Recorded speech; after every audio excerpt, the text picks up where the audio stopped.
Germanton multi speciality hospital, doctor Mir Jawad jar Khan, national award winner, senior orthopaedic surgeon and director of Germanton multi speciality hospital. इनके साथ most senior and well experience doctor की team आपकी खिदमत में रहेगी।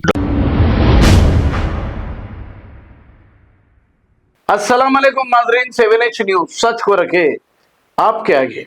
बंदलागुड़ा के इलाके क्रिस्टल टाउन कॉलोनी में अभी तक SIR के फॉर्म किसी ने भी लाकर नहीं दिया।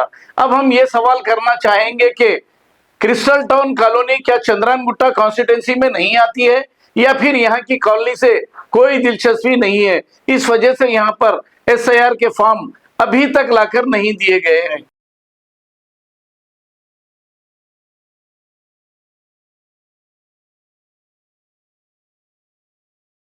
Germanton multi speciality hospital, doctor Mir Jawad jar Khan, national award winner, senior orthopaedic surgeon and director of Germanton multi speciality hospital. इनके साथ most senior and well experience doctor की टीम आपकी खिदमत में रहेगी। Doctor Wasif Azam, doctor Bharvi Chandori, senior cardiologist और दीगर स्पेशलिस्ट डॉक्टर की टीम खिदमत अंजाम दे रही है। Robotic surgery, advance cath lab, MRI, operation theatre, ICU, 2D ultrasound and pathology laboratory की 24 घंटे इमरजेंसी सर्विस के साथ अपने तमाम अमराज का मुकम्मल इलाज करवाइए। Germanton multi speciality hospital, opposite to pillar number 150, Attapur, Hyderabad. खबर है शहर की, खबर है गाँव की, खबर है सारी दुनिया की। 7H न्यूज पसंद आए तो लाइक कीजिए, शेयर कीजिए और सब्सक्राइब करना ना भूलें। 7H news.